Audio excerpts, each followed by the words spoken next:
Prieks jūs redzēt tik kuplā skaitā. Šodien parunāšu par tādu lietu kā Windows Uplokers un tāds mazliet tehniskāka lieta un kā viņa var mums noderēt. Kas tad ir Windows Uploker? Tā ir Windows operētāja sistēmā iebūvēts rīks, kas ļauj kontrolēt lietotnes, programmatūru. Un viņas galvenais mērķis ir atļaut vai bloķēt, ļaunatūras gadījumā ļaunatūru, vai kādu nevēlamu lietotni, vai, ja, piemēram, sistēmā ir iekļūst kāds uzbrucējs, tad bloķēt uzbrucēja darbību, viņa rīkus. Manam stāstam mērķa auditorija ir ikdienas lietotāji, regulārie datorsistēmu lietotāji un amata brāļi, sistēma administratori varbūt arī varēs uzzināt, ko interesantu, noteikti kaut ko uzzinās. Windows Uplokers būtiski arī ir pateikt, ka darbojas operētāja sistēma versijās Pro, Enterprise, jeb korporatīvajās un izglītības iestāžu versijās. Mājas, jeb Home versijā nedarbojas, bet ir literatūrā, es pats mēģinājis neesmu, bet ir literatūrā internetā pieejami apgalvojumi, ka to arī var izdarīt. Bet Pro versijas ir ļoti daudz arī mājas lietotājiem, tā kā mans mērķis pēc šīs dienas stāsta, ka jūs varēsiet kaut ko paņemt līdzi sev un pamēģināt savai mājas iekārtai, privātajai personīgajam datoram. Par Uplokeru salīdzinājumam iedomājamies, ka Windows operētāja sistēma ir mūsu mājoklis, un lietotnes vai programmatūra ir jebkas, kas tajā mājoklī atrodas. Krūzīte, āmurs, kāda instrumentu kaste, dīvāns. Un Uplokers idejiski, iedomāsimies, kontrolē jebkuru elementu, kas mājoklī atrodas.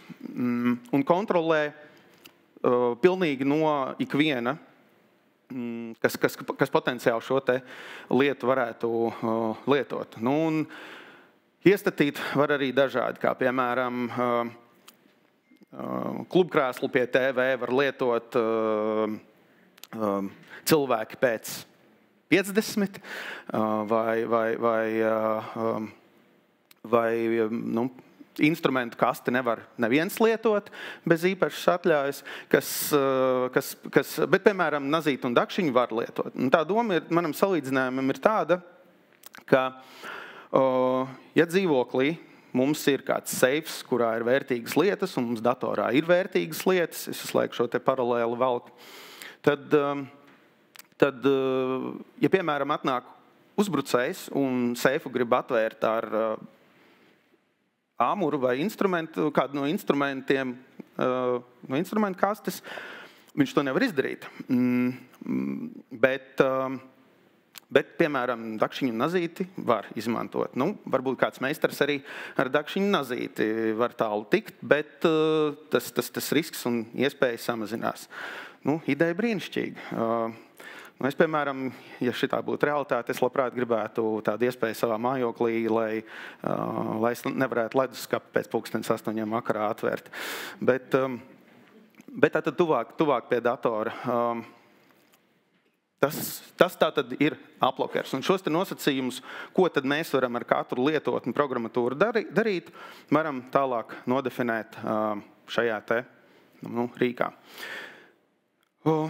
Būtībā par Uplokeru tas arī viss. Tālāk es gribēju, tas ir no manis šāds drosmīgs solis, jo nākamie slaidi būs par nelielu instrukciju, kā tad to ieviest praksē.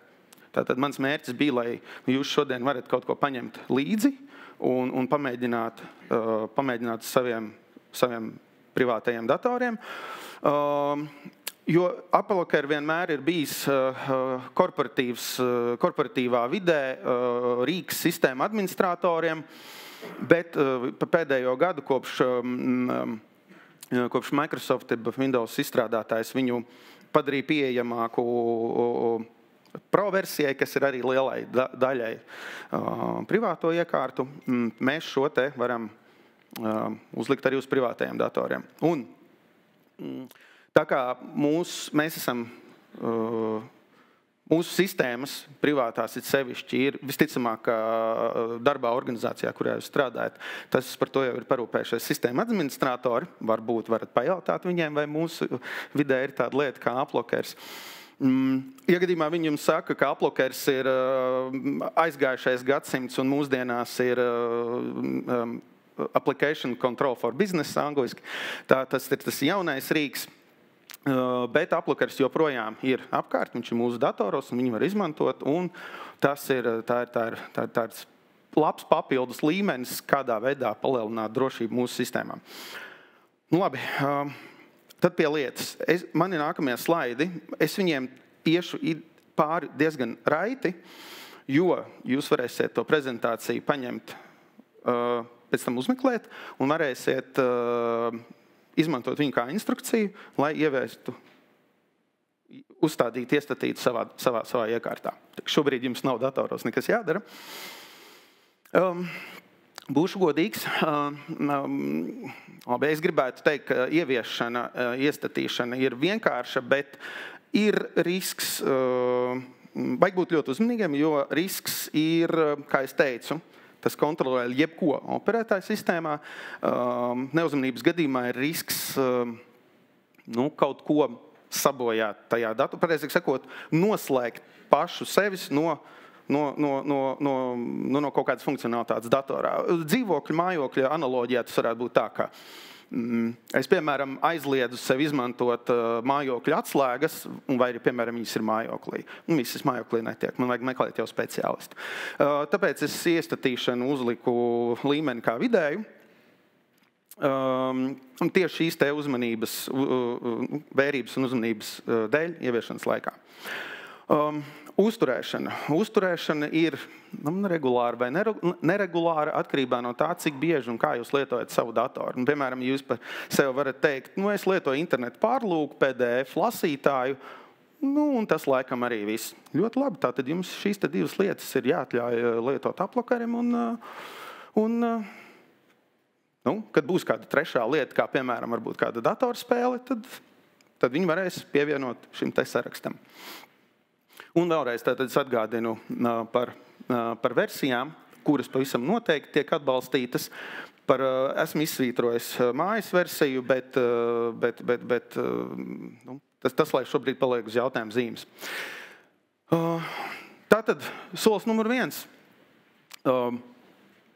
Un šie būs tie slaidi, kuriem es iešu pār tādā raitā tempā, bet es viņus izveidoju tādā veidā, ka jums pēc viņiem ir jāvar atkārtot šo te, šīs te darbības. Tātad solis numur 1, atveram komandu palaišanas, jeb run logu, ierakstam šo te gpedit.msc, spiežam OK, atvērsies grupu politikas loks, kurā dodieties uz šo te sadaļu un izvēlēties konfigurāciju un ieķeksējiet visas attēlā redzamās moduļus, elementus un uzlieciet audit only. Auditēšana tas nozīmē, ka jūs aktivizējat šo te AppleLocker funkciju, bet viņa darbojas pa tukšo. Pareizāk sakot, viņa fiksē visas operācijas, bet visu ļauj darīt pie sevis sistēmas žurnālā, piefiksējot, ka Andris pēc 9 atvēra leduskapi. Normāli mēs to neļautu, bet tā kā mēs esam audita režīmā, tad viņš to drīkst darīt. Un tādā garā. Nākamais solis. Jums ir, tātad AppleLocker sadalās pa 4 sauksim viņus par moduļiem vai par 4 etapiem, kurā tad jūs definējat, ko ar katru jūs tad datoram ļaujat darīt. Tad pirmajā uzklikšķinā, mums būs jāaiziet visiem cauri viņiem, tātad izpildāmajām, jeb programmām labā peles poga un izveidot noklusējuma nosacījumus. Papildus trešais solis ir labā peles poga uz iebūvētiem administratoriem un dzēst mūs kā iebūvētos administratorus. Jo šis te nosacījums, viņš ļauj izpildīt pilnīgi visu, kas tā kā, zaudē šī te rīka jēgu un būtību. Bet tātad, ko viņš ļaus darīt? Viņš ļaus palaist programmas no Windows mapes un no programmu failiem. Tā kā šajā te konkrētajā gadījumā, ja, piemēram, jūs leju pielādēsiet leju pielādes mapē kādu exe failu un mēģināsiet palaist, tas parādīsies loks uz datoru, kad tas tiek bloķēts. Ja jums šo te tiešām to programmu jauno vajadzēs, tad principā ar labo peles pogu, kur ir create new rule vai izveidot jaunu nosacījumu, jūs varēsiet norādīt šo te failu un tātad uzlikt viņam, kad drīkst tas darboties uz sistēmas. Otrais ir instalācijas. Tātad daram tieši to pašu, labā peles poga, izveidojam noklusējuma nosacījumus un izņemam sevi kā administratorus no šī te saraksta. Pārējie 2 nosacījumi, viņi atļaus uzstādīties programmām no Windows mapes, kas ir nepieciešams, lai pati sistēma strādātu, un digitāli parakstītiem, no Microsoft digitāliem parakstītiem instalāciju failiem. Respektīvi, ja jūs, piemēram, pamēģināsiet uzstādīt kādu no Microsoft rīkiem, viņi būs ar digitālo parakstu no Microsoft, un aplokers ļaus viņu uzstādīt arī no piemēram, kaut vai no leju pielādes mapas. Skripti daram tieši to pašu, un šī te skriptu sadaļa ir diezgan pēc noklusējuma, diezgan vaļīga, bet atstājam, šeit neko nedaram ar dzēšanu, jo skripti ir arī nepieciešami, lai pati operētāja sistēma darbotos, un pie šīs sadaļas noteikti ir jāliek daudz punkti un turpinājums sekos, ne šajā etapā, ne šajā manā stāstā, jo te, lai precīzāk nodefinētu šo te sadaļu, vajag mazliet vairāk laika. Un tas varētu būt kādā no nākamajām reizēm, kad es varētu turpināt šo stāstu par aplokeru. Par instalācijas pakotnēm atkārtojam to pašu soli, labā peles poga, izveidojam noklusējuma nosacījumus, un atkal šeit nekas nav jādzēš, te ir parakstītās, tātad izstrādātājs ar digitālu certifikātu, ja varam teikt, elektroniski paraksta savas pakotnes, un tātad aplokers ļauj viņām izpildīties. Kad šiem te 4 etapiem esam izgājuši cauri, tad pašā sākumā mums bija auditēšanas režīms, kas, kā jau minēju, tātad fiksē visus notikumus, bet ļauj visiem izpildīties ar komentāru, ka šo programmu vai darbību ļāva izpildīt, jo viņi ir atļauto sarakstā, vai arī ļāva izpildīt, bet nebūtu ļāvis, ja viņa būtu ieslēgta. Un tātad ieslēdzam, lai faktiski darbotos aplokers, mums ir, tad ejam atpakaļ uz konfigurāciju, un no audita režīma visiem uzliekam enforce rules, jeb nosacījumus īstenojam vai padaram efektīvus visus nosacījumus. Un ok. Un viss, aplokers darbojas. Šiem soļiem vajag iet tātad vēlreiz, kā sākumā teicu, cauri uzmanīgi, jo ar aplokeri, tā kā viņš kontrolē pilnīgi visu, mēs varam arī izdarīt kaut ko savam datoram, savam analoģijā ar mājokli, ko sliktu. Un ka var nākties meklēt speciālistu palīdzību. Bet šie soļi ir pietiekami, manā skatījumā, vienkārši, lai ar papildus rūpību jūs izejot cauri tiem iepriekšējiem slaidiem, kas bija prezentācijā, savu datoru padarītu drošāku. Un,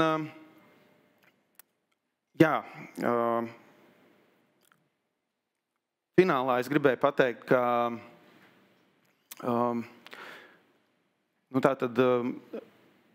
aplokers kā tāds ir spēcīgs rīks un konfigurācija, kur es parādīju, tā ir tikai bāzes. Bet viņi padarīs jūsu datoru soli tuvāku drošībai. Un, ja gadījumā jums pēkšņi, kas neapmierina tā darbībā, vai jūs jūtat, ka gribat atpakaļ attiet to enforce rules, kas bija iepriekš, uzlieciet atpakaļ uz audita režīmu, un tādā veidā jūs viņu izslēgsiet. Tāpēc, ar aplokeri, ar šo te darbībām jūs būsiet soli tuvāk. Jūs nepadarīsiet šo sistēmu pavisam drošu, jo šis ir tikai viens no līmeņiem, viens no elementiem, ko papildus darīt ar jūsu datoru, lai padarītu viņu drošāku. Viņš būs neliels uzdevums fonā, kas būs regulāri jāuztur lietojot jūsu datoru, bet atceramies, ka kibernoziedznieki katru dienu strādā, lai būtu tuvāk soli jūsu datoriem. Un ar šo aplokeri jūs varat viņus arī kādā brīdī apturēt. Tā bija aplokera bāzes konfigurācija. Turpinājums sekos kādā no nākamajām reizēm. Tāpat arī, ja jūs uzrunāja šī iespēja, internetā ir pietiekami daudz plašas informācijas ar to, kā jūs varat papildināt nosacījumus. Un gribēju pateikt noslēgumā, ka šie visi rīki, neskatoties uz to, šie visi rīki ir kā palīgi, asistenti, tad šies te solītas tuvāk drošībai, bet ka manā skatījumā datora un iekārtas drošība ir modrs lietotājs, pašā pamatā modrs lietotājs, un lai kā jums patiktu vai nē, lieciet atjauninājumus. Kaut vai tas būtu fēns vai tosteris, lieciet atjauninājumus visam pamatā datoriem un telefoniem un visām iekārtām, kuras to pašas pieprasa. Paldies jums. Un varbūt kādi... Jā, paldies, Andri. Lūdzu, jautājums.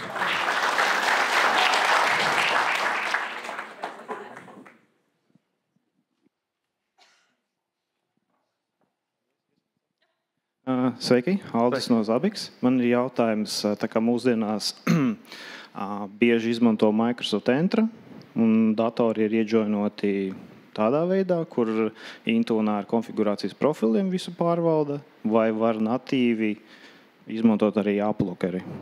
Un otrs jautājums ir, ja rulles būs daudz un dažādas saslēgtas, ierobežojumi, tas un šitais, nevis audita režīmā, bet, kad bloķē, vai tas ietekmēs datora ātrdarbību? Paldies. Paldies par jautājumu. Jā, ir iespējams arī aplokeri. Aplokeri var darbināt, un šī bija tātad vairāk sistēma administratoru auditorijas jomā. Jā, var aplokeri ieviest Entras Azure vidē. Idejiski aplokerim konfigurāciju uztaisot, viņu var eksportēt kā, ja nemaldos, XML, bet viņam ir eksports. Savukārt Azure var izveidot grupu politiku, kur šo te XML importē. Respektīvi, jums bāze būs jāuztais tik un tā uz kāda, sauksim to par references datoru, jūs viņu eksportēsiet un importēsiet pēc tam Entrā. Un uzliksiet grupas politiku caur Intune, respektīvi caur Intune, es gribēju teikt. Un tādā veidā viņš darbosies. Par datoru, par noslodzi. Uzreiz saku, esmu lietojis vairākus gadus ikdienā aplokeri. Neesmu novērojis darbības traucējumus. Man ir bijuši gan arī, teiksim tā, kad vairāk 10 šo te nosacījumu. Neesmu novērojis lēndarbību. Bet mūsdienās arī gribēju teikt, ka datori ir pietiekami jaudīgi, lai viņi ļoti veiksmīgi varētu tikt ar šo te uzdevumu galā.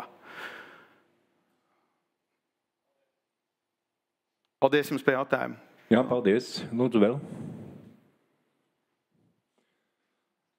Mēs varētu nobeigt ar vienu tēzi, ka drošība mums laikam tomēr ir svarīgāk par vērtībām.